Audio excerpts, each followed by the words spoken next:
Ciao a tutti e bentornati in un nuovo video. Nel video di oggi parleremo di un'abitudine che io adoro. Si tratta di qualcosa che è molto comune in Italia e probabilmente conoscete già. Ciò di cui vi voglio parlare oggi è l'aperitivo. Parleremo delle origini dell'aperitivo, della sua etimologia, di come è diventato popolare negli anni e delle bevande maggiormente consumate durante l'aperitivo italiano. Dunque, se anche voi siete appassionati di aperitivo, spero che questo video sia utile e spero che sia un buon esercizio di ascolto. Iniziamo con la sua etimologia. La parola aperitivo deriva dal latino aperire. La parola aperire significa in italiano aprire. Il motivo per cui ha preso questo significato è perché l'aperitivo è nato con lo scopo di aprire lo stomaco, di aprire il nostro appetito. Da qui infatti possiamo dedurre dunque che l'aperitivo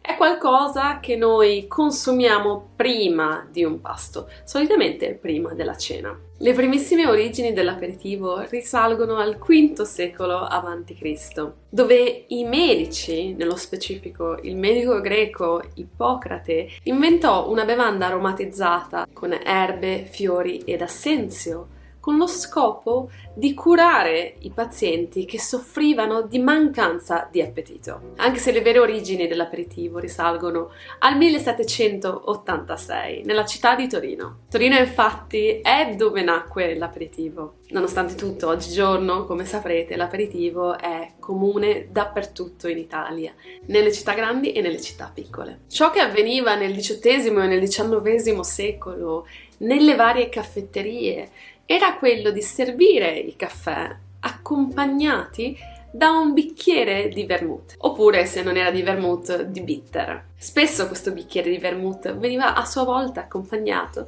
da alcuni stuzzichini oppure delle olive. Fu solo negli anni 50 però che l'aperitivo iniziò a diventare un po' più comune. La ragione per cui divenne più comune negli anni 50 fu sicuramente la crescita economica, il boom economico del dopoguerra. E fu proprio in questo periodo e per questo motivo che anche la classe media iniziò ad approfittare dell'aperitivo come un momento di socializzazione e di relax. Inizialmente questa era un'abitudine delle grandi città, soprattutto del nord Italia, Milano e Torino per esempio. Poco a poco, con il passare degli anni, divenne finalmente popolare anche nelle città del centro Italia, del sud Italia e nelle città un po' più piccole. Oggigiorno, come vi ho detto prima, l'aperitivo si fa dappertutto, dal paesino più piccolo alla città più grande. Quali però sono state le bevande che caratterizzarono l'inizio dell'aperitivo moderno in Italia? Sicuramente l'inizio dell'aperitivo è stato segnato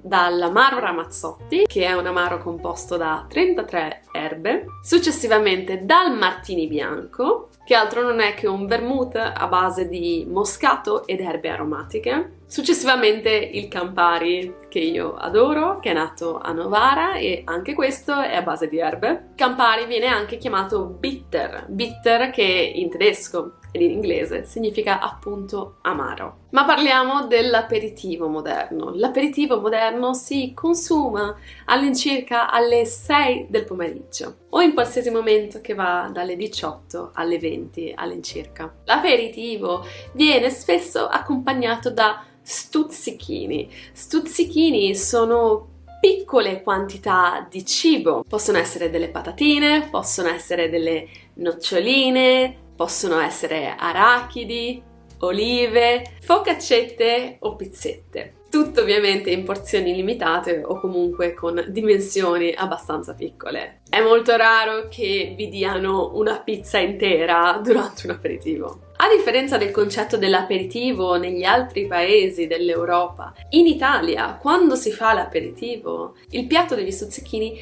è offerto con la bevanda. Quindi se una persona ordina una Aperol Spritz e arriva anche il piattino, questo piattino solitamente è incluso nel prezzo dell'Aperol Spritz. Ci tengo a dire questo perché appunto vivendo in Spagna o avendo vissuto in altri paesi dove c'è comunque il concetto dell'aperitivo, ovvero il bere qualcosa prima della cena, ho notato che il piatto degli stuzzichini, se uno lo desidera, è chiesto separatamente ed ha un prezzo separato che non è incluso nel prezzo del drink. Per esempio qui in Spagna spesso con la bevanda ti danno delle olive, però non ti danno le focaccette, le pizzette, le noccioline e via dicendo. In molte città inoltre si è sviluppato anche il concetto della pericena. Che cos'è la pericena? La pericena è un mix tra l'aperitivo e la cena.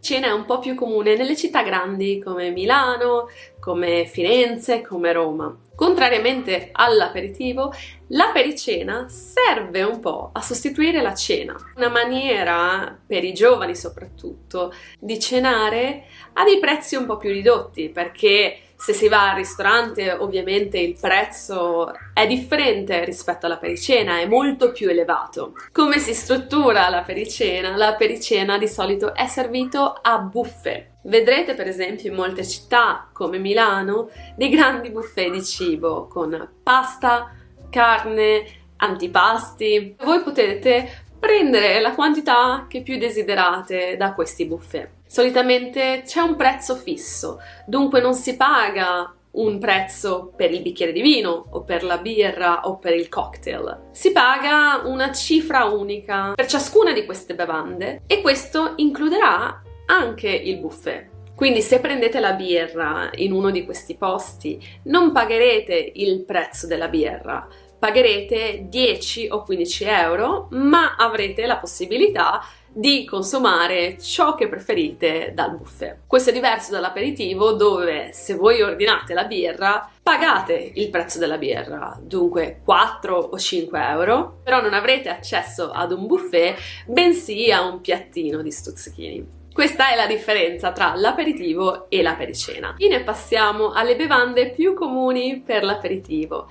Ovviamente si possono bere bevande alcoliche ed analcoliche. Tra le bevande alcoliche le più comuni nell'aperitivo sono queste. Ovviamente il classico Aperol Spritz. Questo drink è composto da Aperol, prosecco e soda e molto spesso viene decorato con una fetta d'arancia. Per chi invece desidera un Aperol Spritz ma un po' più forte, si ordina il Campari Spritz. Il Campari Spritz è la stessa cosa dell'Aperol Spritz, con la differenza che invece dell'Aperol si utilizza il Campari. Chi invece vuole ancora qualcosa di più forte può ordinare un americano. L'americano è composto da Campari, vermouth e soda, anche qui servito con un arancio. Se invece siete dei temerari e volete il più forte di tutti, allora potete ordinare il Negroni. Il Negroni è solo composto da alcolici, vermouth,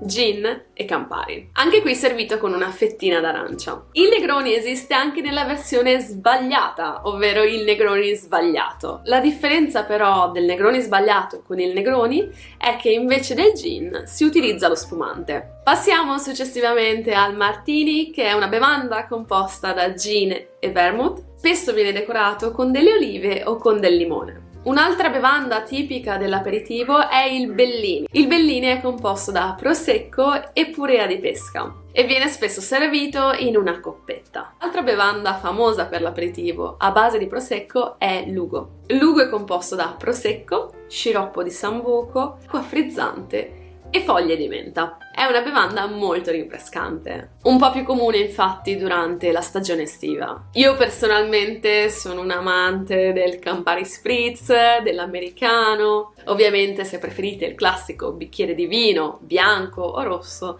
si può assolutamente ordinare. Infatti a me spesso piace ordinare un bicchiere di vino per l'aperitivo, oppure il Campari Spritz o l'americano. Ora però sono curiosa di sapere quali sono i vostri drink e le vostre bevande preferite per l'aperitivo, soprattutto se avete provato mai l'esperienza dell'aperitivo italiano in Italia. Fatemi sapere cosa ne pensate, sono molto curiosa. Questa è un'abitudine che personalmente mi piace molto, mi rilassa molto. Dopo una giornata di lavoro è bello ritrovarsi con gli amici o con il proprio compagno e la propria compagna e fare un aperitivo insieme. Occasione per socializzare senza l'impegno un po' più grande della cena. La cena ovviamente è un po' più cara, la cena richiede più tempo, si torna più tardi dalla cena, quindi è un po' più difficile fare o andare a cena fuori durante la settimana lavorando il giorno dopo. L'aperitivo infatti è un mix perfetto perché si può socializzare, ci si può divertire anche durante la settimana senza fare troppo tardi, senza mangiare troppo, senza spendere troppo. Anche voi avete questa abitudine dell'aperitivo? È comune nel vostro paese? Fatemi sapere, sono molto curiosa. Abbiamo finito qui questo video sull'aperitivo, spero che vi sia piaciuto. Se vi è piaciuto mettete un like ed iscrivetevi al canale. Io vi ringrazio tanto per averlo visto, vi auguro uno splendido aperitivo se lo fate e noi ci vediamo la prossima settimana con un nuovo video. A presto!